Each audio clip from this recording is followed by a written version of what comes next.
Hello, welcome back.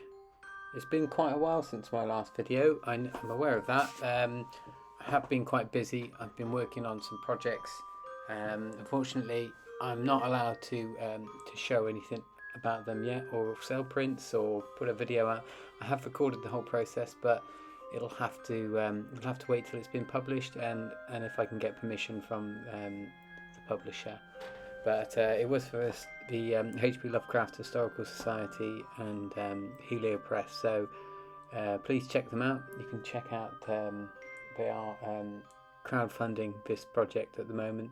I think it may have finished by the time that this video is out, but if not, have a look. Anyway, so on with this new painting. This is going to be a Christmas painting, as you can see, and as you would have seen at the beginning in the credit. It is about Krampus. I love Christmas, so for me this is a this is a lot of fun to do an actual print for Christmas. But being me, I've chosen the sort of darker side of Christmas rather than happy little chubby robins or Father Christmas or elves or a happy woodland scene. I've gone for Krampus, and for those of you who know Krampus, he's kind of like an evil version of Father Christmas or Santa Claus. Krampus would assist Saint Nicholas. Saint Nicholas? I can't remember if that's a real thing, if that's from a film, Saint Nicholas and Santa Claus.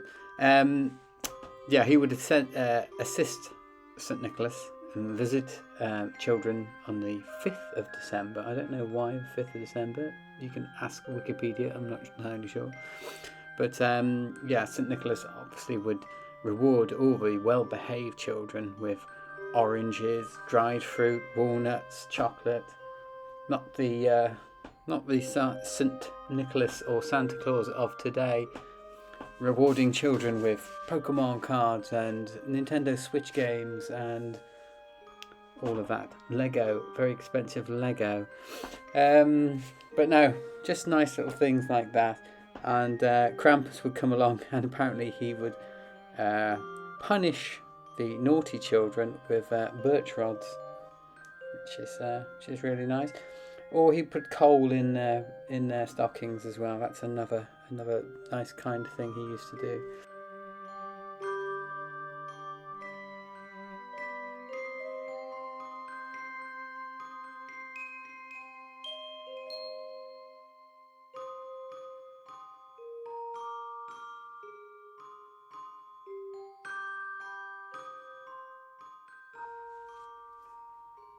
This is my usual kind of process for this sort of picture. Anyone who's watched one of my videos before will be familiar with this, the technique that I'm using. But for anyone out there who this is the first video they come across and they're wondering what I'm doing, I'll go through it now. What I do is I will originally sketch out the picture in pencil on a sheet of paper, and when I'm happy with that, I'm happy I've refined it exactly how I want it to be with ink, I will put a sheet of my favourite watercolour paper, Arch 300 gram 100% cotton watercolour paper, over the top, and I will attach it with tape, that blue masking tape, as you can see, on the back, and then I'll place it on my light pad. This is my new light pad that I'm using here. This is my big light pad. Before that I had an A3 one, now I've got an A2 one. It's much better because my paintings are generally around the A2 size, so it's much better for me, and it's brighter as well, which is great.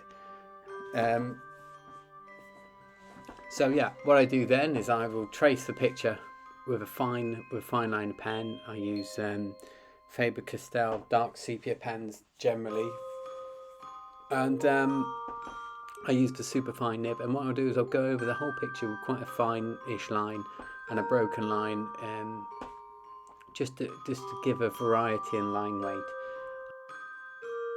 After that, I will go in and I will adjust for line weight. I will darken the lines in the areas where I would think there would be shadow, and I'll keep the line thinner in the areas where I think the light will be hitting it. and that will make much more sense when you come to paint it, because you don't always want a heavy line on an area which is highlighted, because it just looks odd. So better to keep the line thinner on that area and darker in shadows. So yeah, that's what I'm doing here. I'm going over the whole picture. I'll go over it all with a light pad on, just to pen over the entire image. Then I generally turn the light pad off, although sometimes I will keep it on. It all depends on how much work I did with the pencil sketch. But then I will turn it off, and I will vary the line weight. And in this one as well, I actually add quite a lot more line weight, and I do start to colour in large areas with the dark sepia brush pen as well.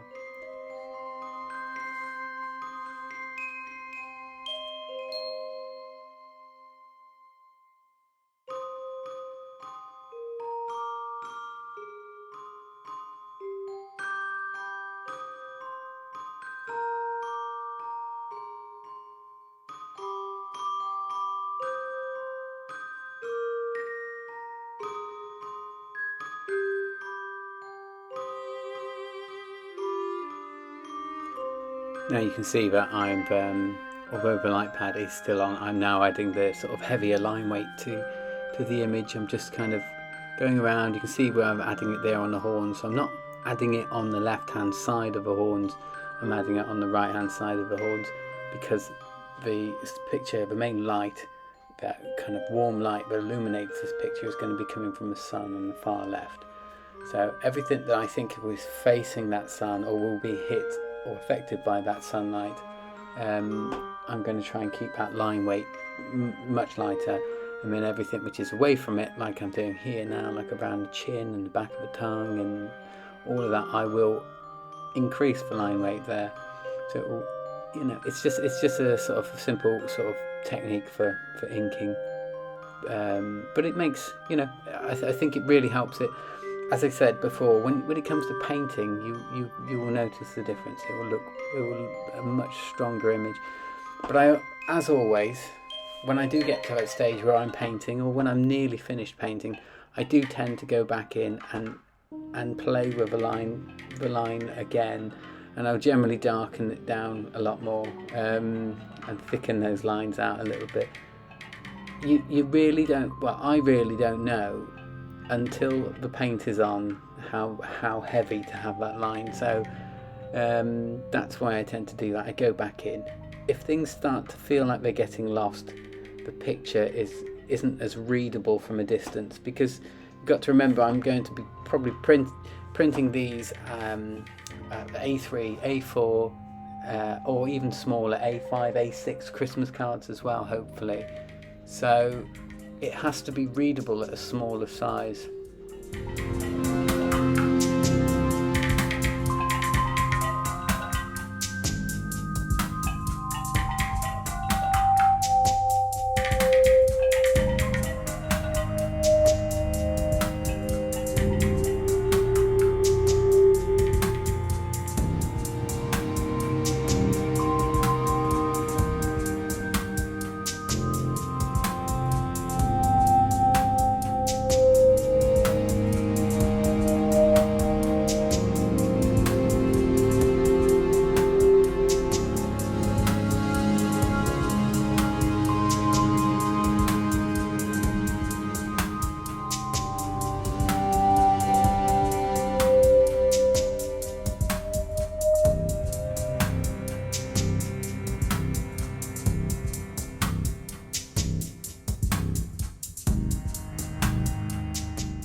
The description of Krampus is he's hairy, goat-like, usually brown or black, has cloven hooves, which you can't see because he's sat inside the sleigh here, but he does have those kind of goaty legs, you can see.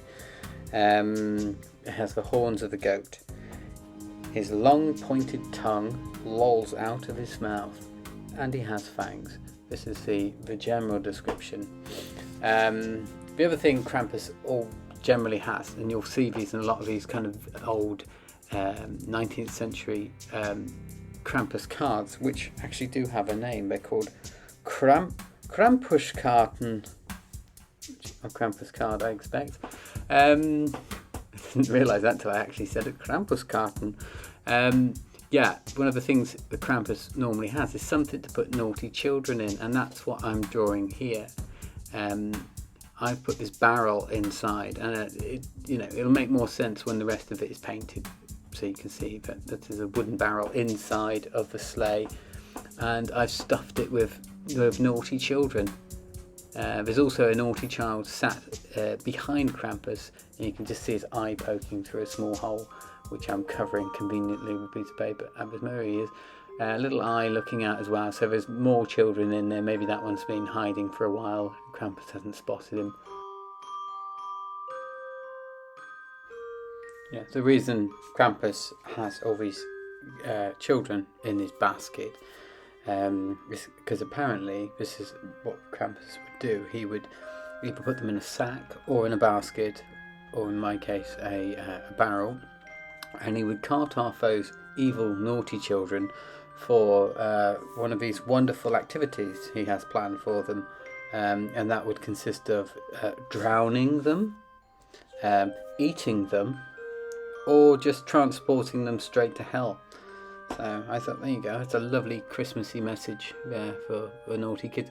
Certainly a good reason to be a well-behaved child back in those days if you believed in that.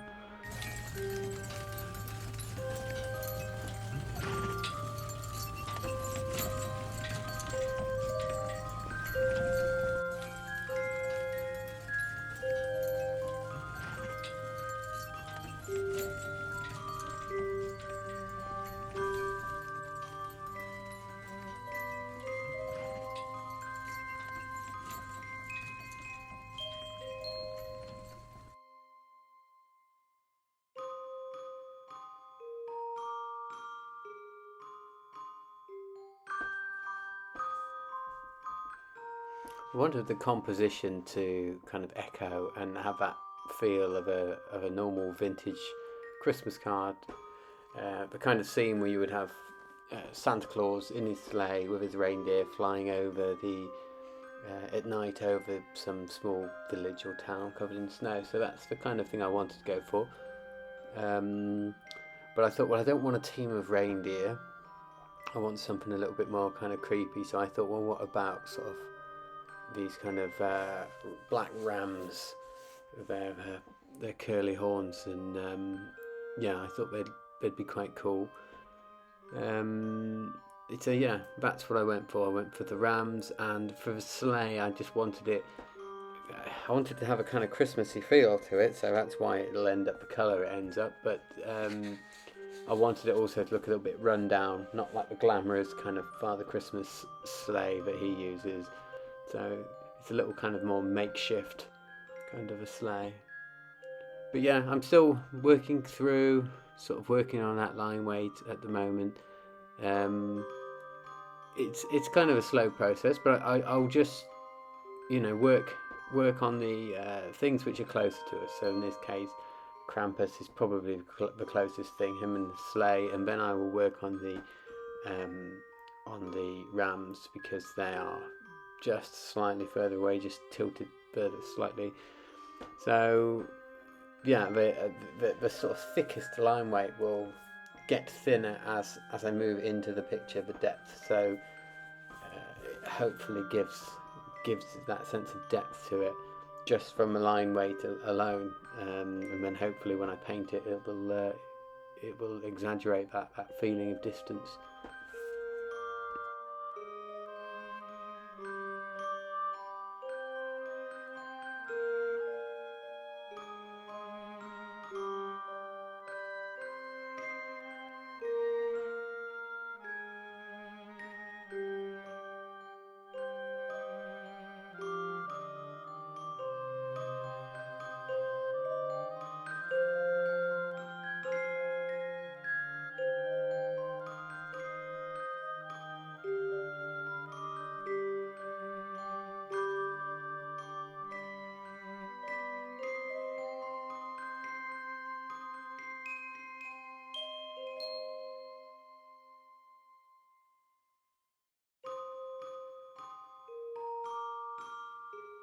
Another thing common to these Krampus images that you'll find are him carrying chains.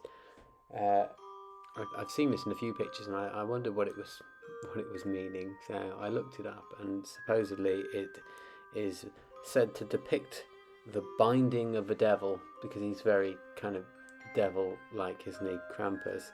It's to depict the binding of the devil by the Christian Church, apparently. So that's why you'll see a lot of images of Krampus carrying chains.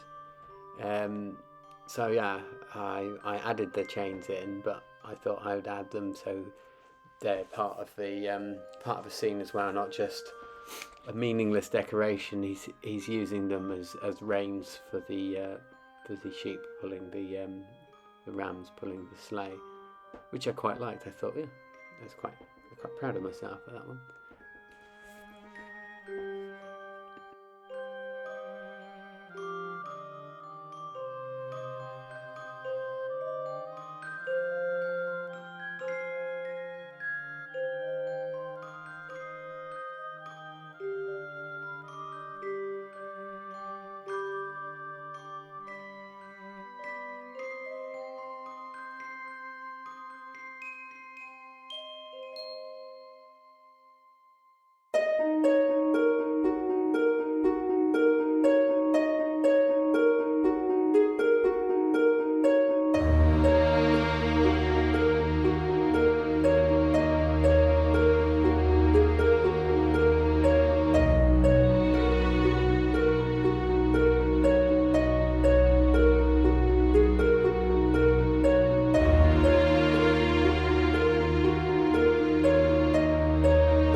Starting the going over the picture of my sepia ink again. This is another one of those paintings that I'm doing this style. I know it must seem it's the only way I paint, but it just fits these pictures that I'm doing at the moment. I found it to be a really nice way to mute the colours and give it an old-fashioned feel. And it just seems to work. I actually really enjoy doing this process. So yeah, no, I'll do it every time. Every time I feel like it's needed in a painting, then I will do it. But it's been quite a while since I haven't done it. So maybe sometime soon I will do a painting with just watercolour and not use the inks. But I don't know. I just really enjoy using the inks. I've got some new inks. I actually have this wonderful bottle of ink, but I used in the HP Lovecraft project. Unfortunately, I can't show at the moment, but it's Robert Oster ink. I think it's Australian, and the colour is called Motor Oil. And I'll try and sticking a little example of what the ink looks like onto this, because it's fabulous. It has that kind of warmth to it, like sepia, but it also has kind of reddish hues and greenish, bluish hues as well, and hence why it's probably called motor oil, because it has that. When you dilute it, it separates the pigments that make up the ink. You can find that with a lot of things like felt tip pens. If you get some kids' felt tip pens, say a black pen, scribble a little area and then just wet it with some water and just let it dry, see what happens. And with a lot of pens like that, it will actually, the pigments in the pen will separate and they'll spread out, and you'll see different colours. You'll see greens and reds and blues, because generally that's how a black is made anyway. A black, unless you're using something like carbon or like they used to use charred bones. That's why you have ivory black, which you'd think ivory white, but no, it's black because it's actually charred horns, animal horns and things. But you know, a lot of people these days don't use those kind of animal-based paints. They'll pick a sort of a man-made pigment or something like God, what's another type of black? Mars black. I think there's a Mars black. Yeah, something like that. But anyway, yeah, the point was with this ink, it's really, really good. So I'll hopefully use this in an upcoming one. I might use it in my next picture, which I'm planning already. So we will see. But yeah, I'll try and hopefully I'll have slotted in a little image showing you the motor oil ink.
See that I'm just about finishing up now with the inking on the foreground elements, the Krampus and the sleigh and the rams pulling it. It's yeah, I'm happy, just about happy with the contrast now of those, and now I'll go in with the inks and I'll start working into the background, but keeping it a lot lighter. You know, I don't want to get it as dark as these foreground elements, except for the sky. The sky will need to obviously be dark because it's supposed to be a kind of nighttime scene, but I'll lift all of that at the end because I plan to have snow falling in the scene as well, and you know, you do need the dark background with the snow falling. So.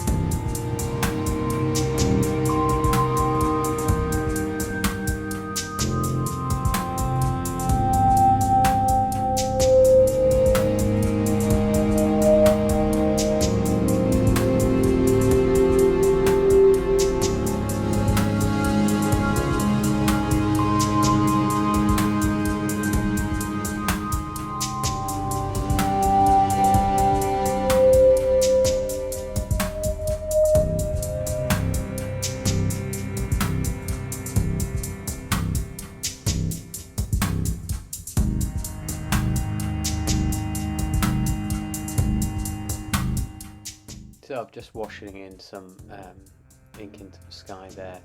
Got it at the kind of darkness that I want. I was quite pleased with myself. I didn't use any masking fluid, but I will use masking fluid when I come to paint it, because the the colours I'll be using, indigos and blues, will be very staining, and I don't want them getting onto the foreground elements, so I will masking fluid it.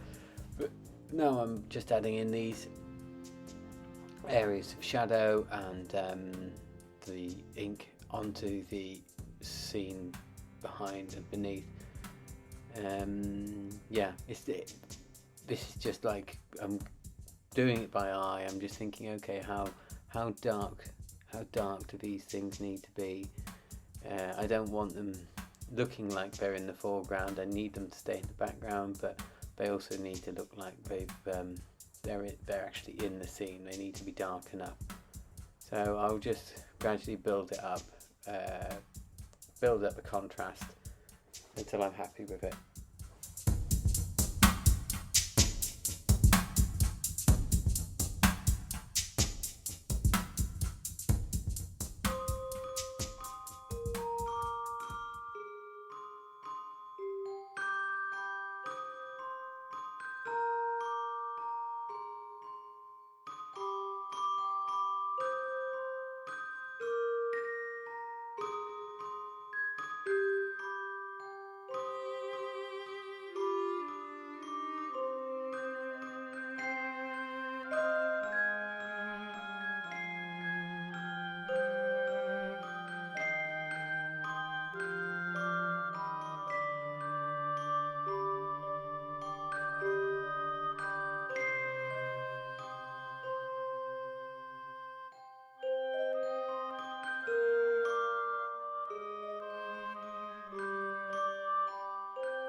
I'm watercolouring now, so what I do is I'll mix up 3 colours. I'll mix up a blue, I'll mix up a yellow, and I'll mix up like a magenta. So what I'm going to do with those is just all the sort of areas that are in shadow will have the I'll go over with the blue, which is, in this case, I think it's an ultramarine.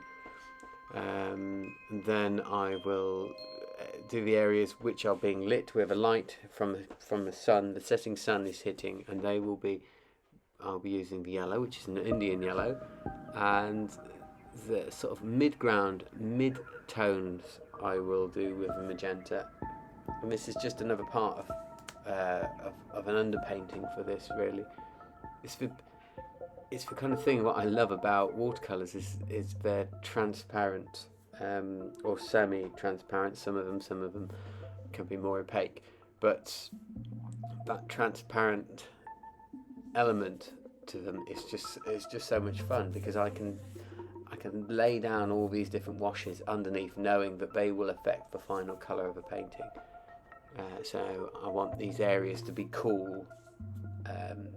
So I'll put the blue on that area, and then when I do paint the overall colour of whatever that thing is, it will have the areas of cool and the areas of warmth.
washed over the whole thing with magenta, and now I'm going in with the Indian yellow.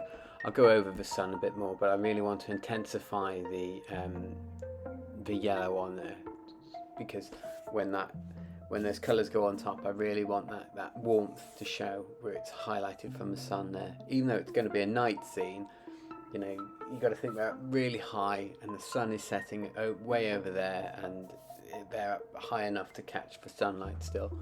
That was my thinking behind this. I didn't want the whole picture to be a cold image. I wanted some warmth to it, and that's why I decided, rather than have a total night setting, than to have a setting sun, so I could get away with adding that warmth, that warm element into it.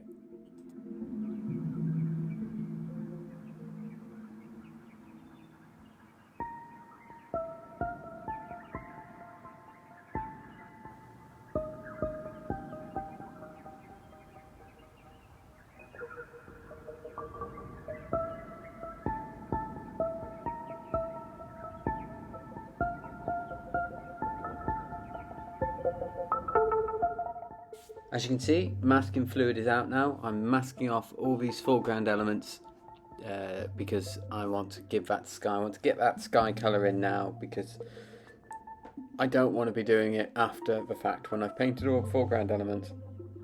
I don't want to be bringing out these strong indigos and blues and running the risk of going over the foreground elements, spoiling them. So I mask off the whole area. Obviously I have to leave that to dry, and now I'm using this paint mix here, which is mostly indigo, but I put in cerulean blue as well, because I do like adding those two together. And I'll just keep going over it, and I'll lighten it as I get down towards the sun, because I don't want it to be too dark over there. So but masking really helps. I mean, it would just take forever to keep doing this. It does slow it down in one respect, and that is that when you have masking fluid under, you can't use a heat gun. I have my heat gun, so if I wasn't using masking fluid, every time I did a wash, I would dry it very quickly. But with masking fluid, if you use a heat gun, then it kind of bonds the masking fluid to the paper, and your paper will tear. So that's why I don't use it. So you have to let it dry naturally, which takes quite a long time. So yeah, all in all, that sky took quite a while. Oh, it's still, I hadn't finished. Thought I had. All in all, the sky does take quite a long time to do. But yeah, I'm happy with it at that point. I wanted it dark, but not too dark. I wanted dark so when I put the snow on it, you can see the snow very obviously, but I didn't want it like pitch black. So yeah, now I'm going in with red for the sleigh, the Christmassy sleigh. But as I said, it's not going to be a glamorous looking sleigh like Father Christmas's one. It's going to be a little more run down. And I'm toying with the idea over time whether or not to paint the whole thing red, or to leave the outer sort of parts to it like a golden colour. But I think in the end, well, I know in the end I end up painting most of it red, almost all of it red, because it just had that more handmade look. It was looking too much like Father Christmas's sleigh, and I wanted it to be more makeshift. So that's why I painted the whole thing slapdash red.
Okay, so I'm starting to go around the line again now with my sepia pit pen, just trying to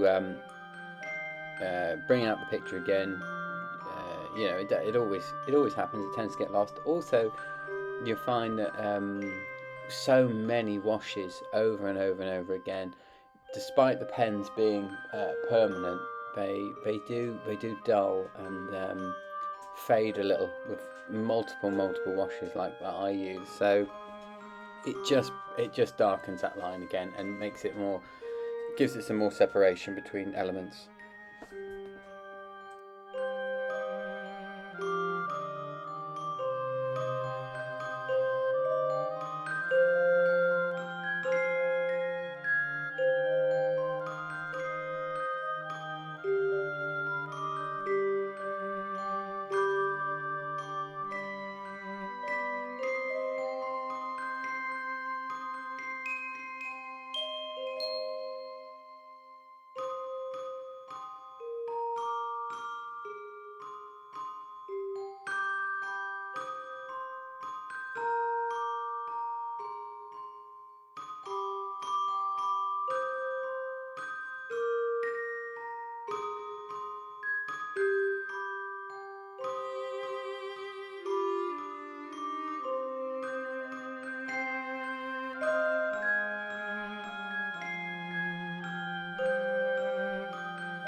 This is one of my favourite parts, actually, of a painting when I'm doing it this way. The painting's done, the line work's done, most of the painting's done at this point, and I'm just having fun with the pen again, just thickening the lines and giving extra detail to things, adding little bits, little flourishes here and there and things like that. I don't know, just really enjoy this part of it. I look forward to it, and normally it always improves the picture, so yeah, good part.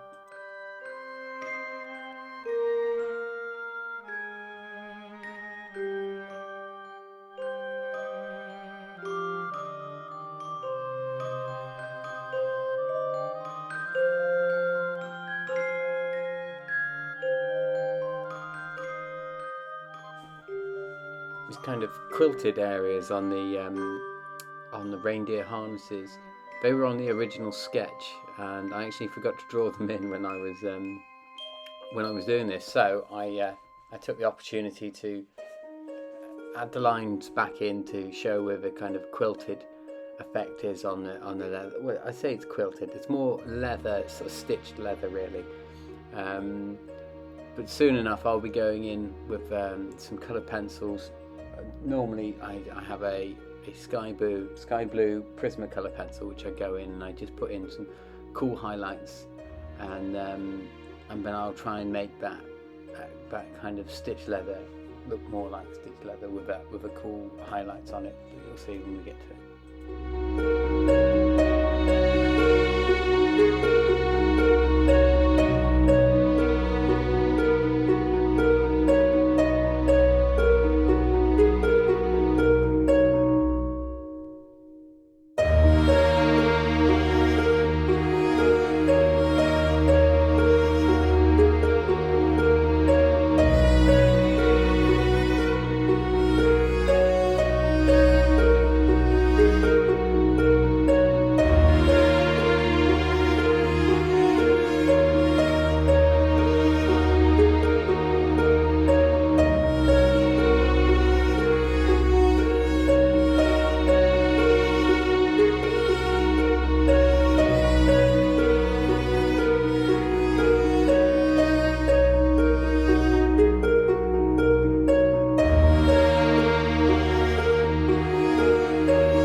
This is the Prismacolor pencil. I think it's a light sky blue.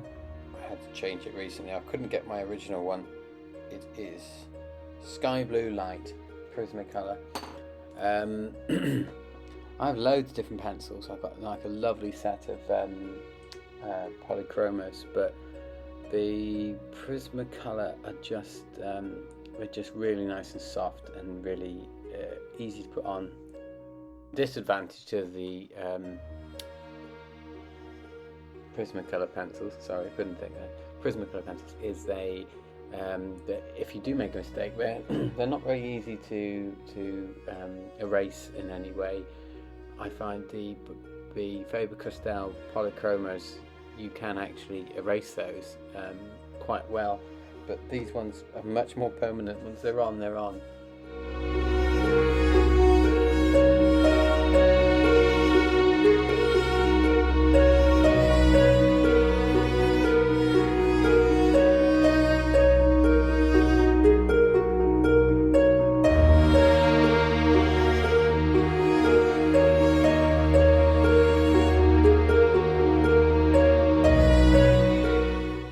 Layering up the falling snow now, the snowflakes, with my, I call it white ink, this one isn't actually, it's Dr. P.H. Martin's Hydrus, so I think it's a concentrated watercolour, so it's a concentrated white watercolour. So I'm, just adding these snowflakes. Some are diluted, some aren't, so they kind of disappear into the background, and has some depth between them.